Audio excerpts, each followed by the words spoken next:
اسی لیے کہ اللہ کا حکم آ گیا، اللہ کی منادی نے اذان دی، اللہ اکبر اللہ اکبر اللہ اکبر اللہ اکبر اللہ اکبر اللہ اکبر، 4 دفعہ کہہ رہا ہے، مشرق مغرب شمال جنوب چاروں سمتوں سے اللہ بڑھے ہیں۔ اب صحابہ کی یہ ترتیب ہوتی تھی، جیسے اذان ہوئی فوراً اپنے کام کو چھوڑا، فوراً اپنی مصروفیات کو چھوڑا، فوراً کہا کہ اب اللہ کے منادی نے مؤذن نے اذان دے دی، اللہ کا حکم آ گیا، اللہ کے حکم کو ادا کرنا ہے، یعنی کہ نماز کلمے کے بعد سب سے بڑا حکم نماز ہے، نماز کی ادائیگی کا وقت ہو گیا ہے۔ اب ہمارے لیے سارے کام چھوٹے ہیں، نہیج ہیں، ان کو کرنا نہیں ہے، وہ ہمارے لیے بے معنی ہے۔ ہمارے لیے تو اصل کام اللہ کے احکامات کو پورا کرنا۔ اب بتاؤ کتنے فیصد بھائی مسلمان نماز پڑھیں؟ ابھی عصر کی نماز پڑھی، یہ چار صفحے ہوئے، یہ پوری مسجد کو بھرنا چاہیے تھا۔ ایسی محنت ہو جائے، مسلمان جیسے ہی اذان ہو سارے کام چھوڑ دیں۔ سعودی عرب میں جاؤ، اذان ہوتی ہے ساری دکانیں بند ہو جاتی ہیں، ایسے پردہ ڈال کے نمازوں کو چلے جاتے ہیں، نمازوں کے بعد آگے پھر کھول لیتے ہیں۔ تو کرنے سے سب کچھ ہوگا، نہیں کریں گے تو کچھ بھی نہیں ہوگا۔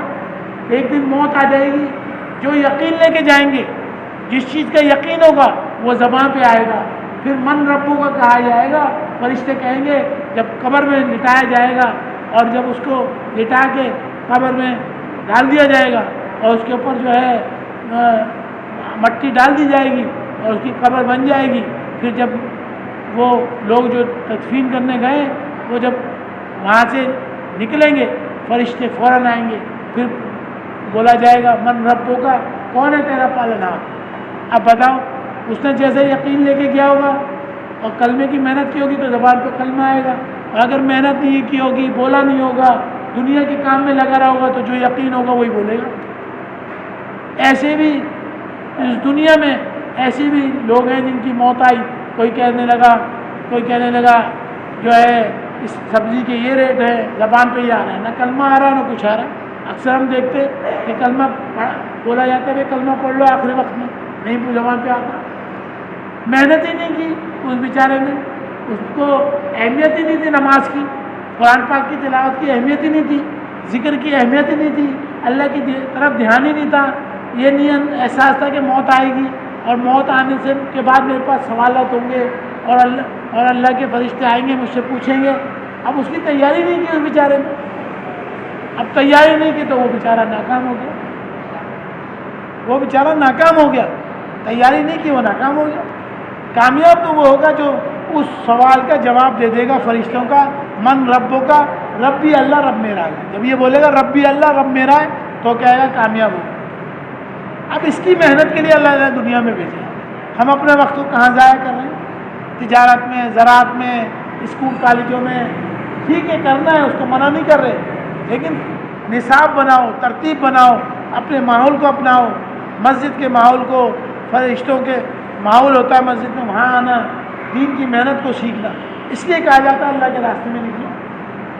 بھائی اسکول کالج میں کیوں ماں باپ ڈال لیں کہ ماحول ملے؟ اب ماحول کیسے ملے گا دین کا؟ وہ اللہ کے راستے میں نکلنے سے ملے گا۔ قرآن پاک سیکھے گا، علم طرح سے قل اعوذ برب الناس تک اس کے 10 صورتوں کا مذاکرہ کرے گا، وہ اس کے دل و دماغ میں، اس کے ذہن میں آئے گی، اس کو پھر قرآن اس کو دہرائے گا نماز میں، تو وہ نماز جو ہے اس کو دعا دیتی بھی جائے گی۔ تو اس لیے کہا کہ اللہ کے راستے میں نکلو، اس لیے کہا کہ دعوت کی محنت کے لیے نکلو، تبلیغ کی محنت کو سیکھو، دعوت کی محنت کو، تاکہ ایمان کے ساتھ اس دنیا سے جائے۔ ایمان بنے گا ماحول سے۔